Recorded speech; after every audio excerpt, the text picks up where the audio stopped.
So we haven't done a video on the 63 Cadillac in quite a while. So I thought I'd do a quick one. Hope everybody out there's doing good. We put a steel plate down in there and one up here in the door. So we still got to body work that. We ground around all those little holes just to make sure there was no rust in there. The first thing I like to do with that is I'll do a little bit of the fiberglass Bondo first. We'll go over that real quick with 80. It's a little on the thin side, and we'll basically smear better stuff across the whole thing, and then we'll block that right in so everything will become one. Like here wasn't too bad, but for some reason on the doors and the fenders you can see how everything was pink, but they never took the trim back here off, so there was white paint and there was a gap, which is why we filled it continuously. And then up here we peeled all the paint off down to the original gold. This is the fender where there was issues at the back. So basically anything that seemed loose or whatever, it was just easier to block that right out, right up to the front. The rest we can blend in. Anything stable we're painting over. And then back from here back, this has all been redone. You can see a little bit of gold color in the middle. And of course, the black stuff you're seeing on top of the primer is just some super cheap paint. We use it as a guide coat. It all gets sanded off. But you can see right here where it's gold, we're going to have to put a little more filler. But before I do that, I'm going to block this top section back and forth with a longboard just to get it to where we're happy with it. We'll do the same with the bottom to make sure that we've got them covered. And if they turn out nice, then we'll fill this and we'll kind of overlap it. And say this is nice from here to so far, we'll lap this up to here. Now, when I say we'll put filler there, I mean we're talking an extremely thin amount. I probably could have blocked it in, but what we don't want is the shape of the car up here. How would I explain that? There's a little bit of a roundness to it. And if I block this too far, it might come flat. And it was a little flat before, and we didn't like it. So to correct that, the last body job back in the 70s or 80s, this had so much filler. When you looked in this hole, it looked like it was crazy. So we're going to put what we have to, but nowhere near what they had before. And the way we're getting away with that is we removed all the filler from here and down here. Now we did put ours in, but there was so much there before that they blocked it almost like a flat, straight wall. So we're going to have our curve back, better than it was before at least. So the car will look good. The other thing we did, we had to put plates. There's actually a plate here. I believe it comes up on an angle and it's round. It comes across. We had to rebuild this. So we cleaned these all up. And I reprimed this. It blocked out real nice with the exception of we got a dark, these dark spots are low spots. So we're going to have to put a skim coat here and block it in together. But we got our body lines nice. And I don't know if I showed that in another video, but this line used to kind of come and then it would taper down weird. Just how the lead work was done back in '63 at Cadillac. So when we redid this, we glassed it all, filled it in, and I basically played with it until the body lines looked good enough. Now when we do our high build epoxy, we'll be able to block that in and get real nice lines that look really good. Probably nobody will notice, but I'll know it's there, so that's the main thing. We fix these up. And then I found I had a lot of little pinholes. However, I mixed that particular filler, so I had to put a little more in, so we'll have to block that out again. The way we do the trunk, this isn't body worked at all. Basically, I'll show you what we did. I used a very small Bondo spreader. We put a coat across the flat. Then I took a piece and cut it round so that on the right angle, it's perfect, because you want that angle that you're happy with, and we were able to pull that right across to maintain our shape to some degree. And then what we'll do is we take a round block like that, and usually I got two papers on here, but that fits in here, and you just work it up and down. And basically you find your flat first, and then you work your up and down until that line becomes laser straight. Now you can also run a piece of tape across here and then just sand up to the tape and it'll be perfect. In this case, I did this side by hand, and I mean, it's really, really close. There's going to be one more skim coat. So this was our yellow gold, which is the same as the Rage. You can get it really, really close, but I like to use a much more liquidy one, and I'll do a second coat to get all the little imperfections. And I mean, I put it on paper thin, but then nothing will get machined. We won't use like 80 and 180. We'll use probably a 120, and actually we'll use 180, 120 and 180 when we do the next stuff. Use these type of boards, make sure everything is straight. But that's going to look really good. It's sitting up a little high right now, but everything matches and lines up fairly well. This side we haven't really touched yet. We fixed this one. This one was really bad. There's a whole corner in here that had to be replaced, but that's all been filled in, and it's pretty nice. And what we did, there's lights that go in here, and they have that shape to them, and they come down here and sit. So you might notice that there's an angle down, but that's the way the lights sit in here, because I think these fins, even though they give you the illusion of being straight up and down, they're actually slightly tilted in, and the lights are made to suit that. So we had to have that angle there. And that's all I did, is we put tape around our freshly chromed lights and put them in, looked to where it was tight or loose, and just sanded it till it all looked uniform. So it takes a little bit of time, and there's a little bit of, you know, playing around with that, but you'll get it. It's doable. Another thing we have to do, and we haven't done yet this side, we're going to have to rough sand a fairly big circle around all these, all the way down, because whoever pulled the trim off this side, whatever they used to knock them off, they put little dings. Every single hole has a little inset ding. It's not very much, but outside looking down the car you can see it, so we're going to have to go across that. We'll do a skim coat of the lesser filler, and we'll be good there. Here we've got new steel all the way up into here someplace. Of course, this is where the old lead used to be from the factory up here, so that had to all be repaired. We took all the junk out and fixed that up. That's all been blocked. We're happy with it. The only thing, we got a little low here, which isn't bad, but right here, actually it's not bad either, but I want to put a bit of fill in this one, so I'll likely skim coat that. You can see we got some divots here. We're going to have to fill those, any little divots. So we'll probably fill all the little divots and lows, and then I'll put, like, again, as thin as paper coating across the whole thing and just come out to the edge. You can see where it's a little bit darker here. You can see some little dings or dots in there, so we're going to have to put a skim coat there as well. So that'll have to be filled and blocked one more time. And look, it took me about a day, roughly, to do the sail panels, when you add up all the time. Now, that being said, while doing the sail panels, I was also doing the fender on the other side. Oh, and I almost forgot. So it might take a day, day and a half to do those, but that also includes up here, there was something going on with the paint, so we took it out. This had repair that was needed, so this has all been filled all the way across. We're happy with that. It's smooth enough that we can do our high build primer, and then we'll be able to block the primer. Now I still got to do, you'll see a little bit here, and I didn't have a chance to do that, so we'll do that tomorrow. We'll skim coat that, block that to make it as good as this.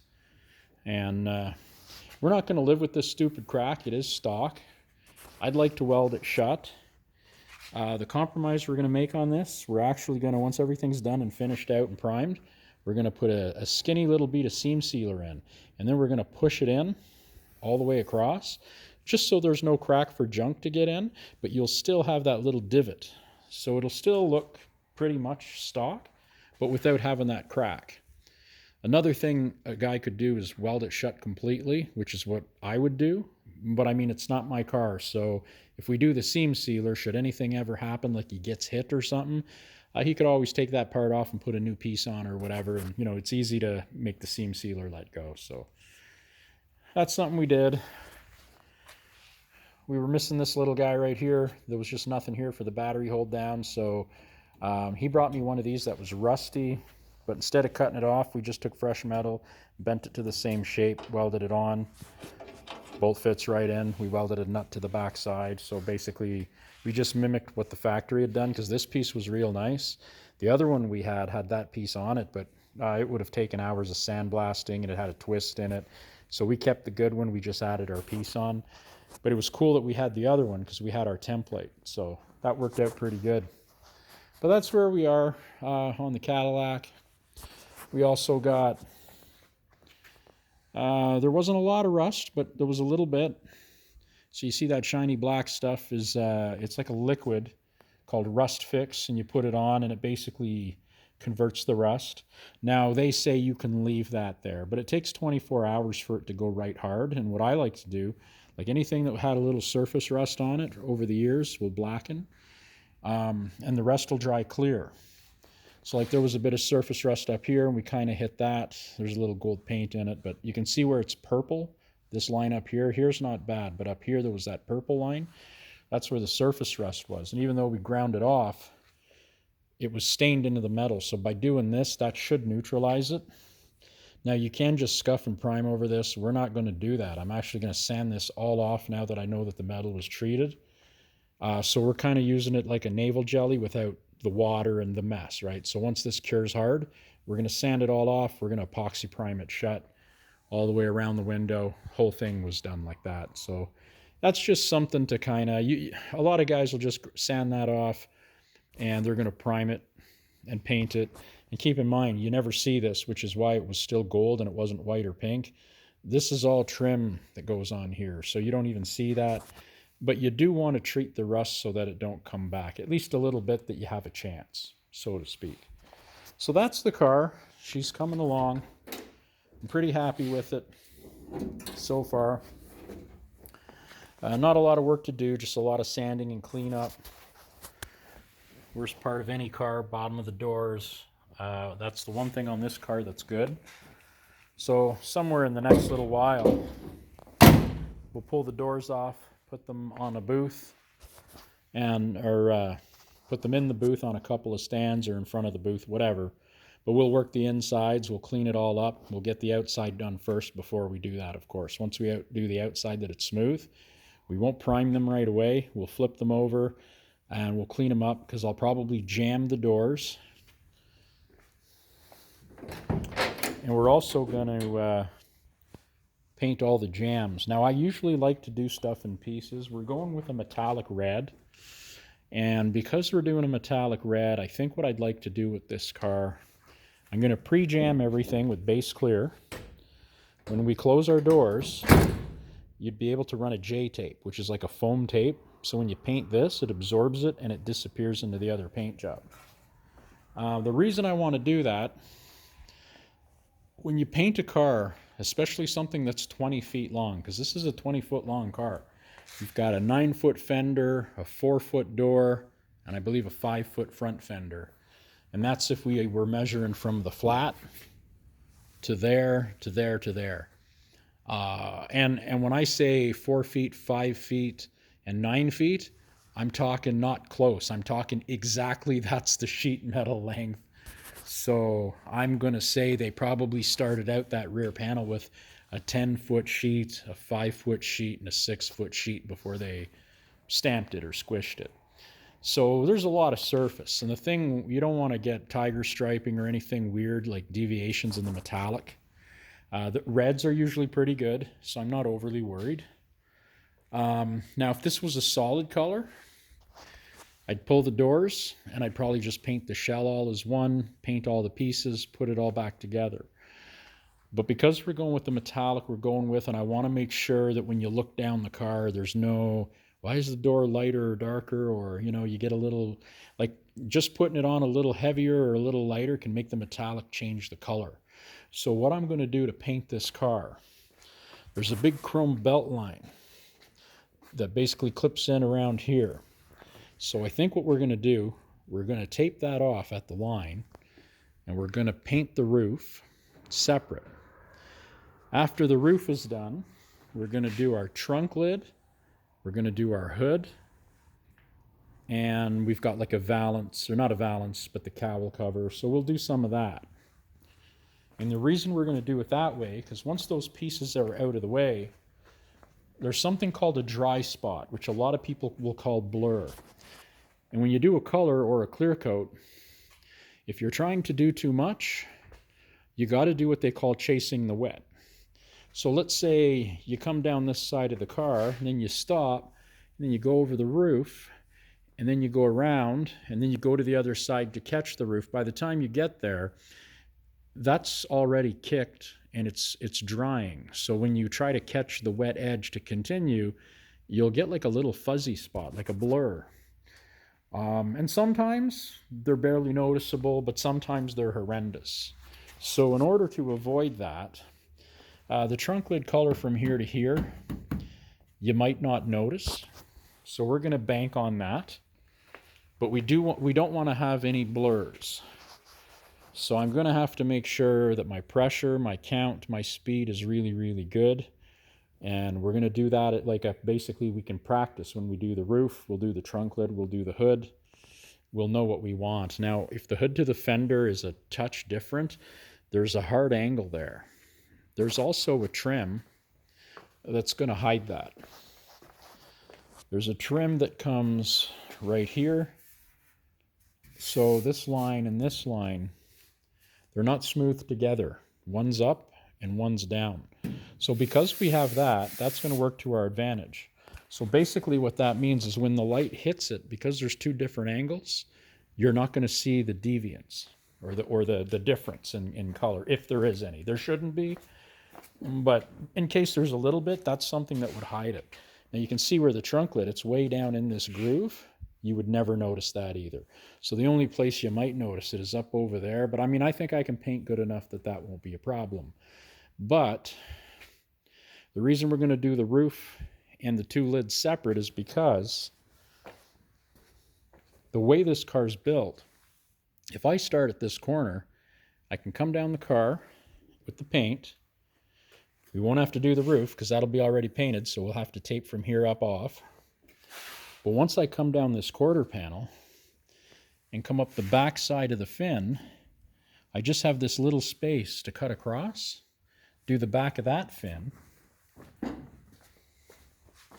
And once the back of this fin is done, we jump to the outside, we catch our wet right up here.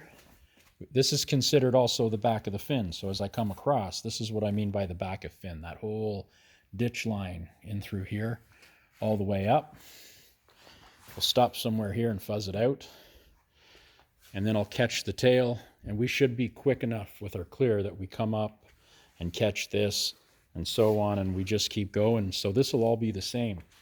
Now with the base coat, as long as we're consistent, none of that's really much of an issue, unless you're doing a silver, and definitely with pearls. With a pearl, you almost want to use, well, we'll keep that for a video if we ever do pearl. I tend to shy away from the pearl when I can, unless it's an accent color or something like that. But there's not a lot of demand for pearls, so we don't have to worry. But like I say, the whole chasing the wet concept is important. You really want to plan your paint job. I remember years ago, back in the 90s, I worked with a guy and he said, well, what I like to do is jump around. So he would come and do this fender and do 6 inches of the door. Then he'd do the other fender. Then he'd do that quarter, then that quarter. Then he'd go to this door and hopefully catch the wet. And now with the old enamel paints, sometimes you could get away with that, but sometimes you get those little blurs that I'm talking about. So you have to figure out a way that where you stop and start, you're always putting wet on wet and not wet on what's already been kicking and starting to dry and flash, because that's where it'll go over top and it won't quite melt in. So a slow reducer can help with that if you're doing a single stage paint. Unfortunately, a lot of the clears, at least the clears I use anyway, it's basically clear hardener and you shoot it on. So, you know, some of the stuff is slower and some of it's faster.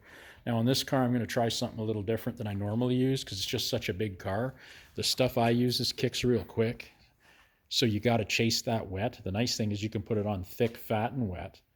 and that way, and it doesn't really tend to run. Like I've found I haven't had a run in quite some time, and now that I've said that, I'll probably get one, but all in all, it's a good clear that doesn't run, but it also kicks quick and dries fairly quick. You can put your second layer on fairly quick and it'll melt in, which is nice too.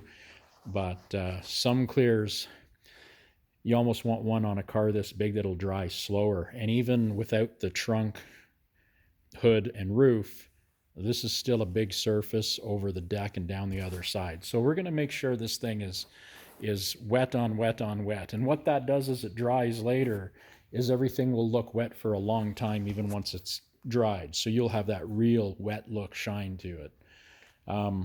You know, more time you take, the better you can apply it, the better it'll be. And that's the thing. And if we were doing custom paint and all kinds of really cool lowrider stuff, which would really suit this particular car, so you'd want to do your jams separate and shut the doors. So this is what you got to live with. Do you want perfect paint everywhere? Which, you know, you can do. And keep in mind, this isn't a extreme show car. This is a driver. So when I say we're going to have a foam tape in here, there's going to be a little fuzzy line that you're barely going to be able to see just inside this edge. And quite frankly, I've pointed that out to customers and they've looked at it and said, what are you talking about? So they don't even notice it. So that's kind of the way to go. Now, when I did the Rumblebee last year for my stepdad, we painted the cab with no doors, no nothing, no glass in it. So it has no fuzz lines anywhere whatsoever. And it turned out really nice. I got away with that because we went with a single stage, and the yellow on the Rumblebee is a solid color. So even though it's super shiny and it looks like a base clear truck, it's not. Oh, and now that we're spring, by the way, we're going to see that back soon, so we can do the ground effects. So we'll do a few videos on it. And I'll tell you, after sitting since last fall until now, I went and looked at it the other day, and man, what a beautiful truck that thing turned out to be, if you're into that. Anyway, so the whole point is I just wanted to do a quick update on this car, but also talk a little bit about if you're doing this yourself, especially, I mean, you know, a car like this usually isn't worth a ton of money. Guys tend to want to do them at home. It's like a father-son project, whatever it is. You can do it, but sometimes if you can figure out a way to plan a paint job just to make it easier for yourself, not a bad idea. I mean, if this car was going to be white or something, you could pretty much paint the back part of the car, like the 2 quarters and the piece that joins them in the middle. You could later paint the roof. You could later paint the doors, fenders. Like, you could step it down in a way that you could really make it easy. We're going to go with this burgundy that's not real extreme. It's like a red. It's a dark red, a little on the burgundy side, but not too burgundy. At least I hope.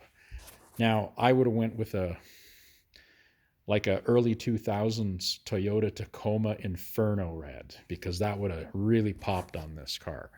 But the owner of this car, he's a little older, and he likes, he picked, it's a nice color he's going with. It's a little more subtle than what I would like to do, but I mean, you know, I'd paint everything bright orange or lime green or yellow if I could. So, and again, that's just a matter of taste, but a solid color, definitely easier to work with, easier to plan a paint job for.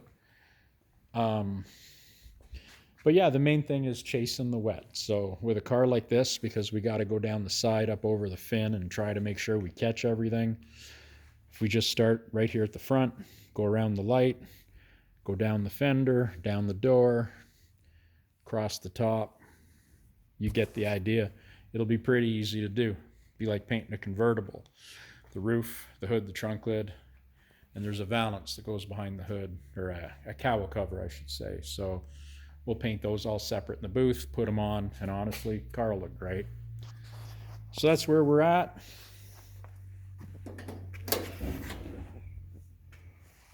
I had to put those floors in. Of course, there's dust because, you know, we've been sanding up a storm in here. Look at that grit on the roof. But that's all clean and nice inside. Well, painted and nice, not necessarily clean. You can see footprints. My better half was hanging out in there earlier and cleaning up the channels before we treated them. That's why they look all shiny. So that's where we're at. on the 63 Cadillac. We'll talk about this guy in another video. And soon we'll be making a few more videos on the 55 Pontiac, so that'll be fun. Thanks for watching. Cheers.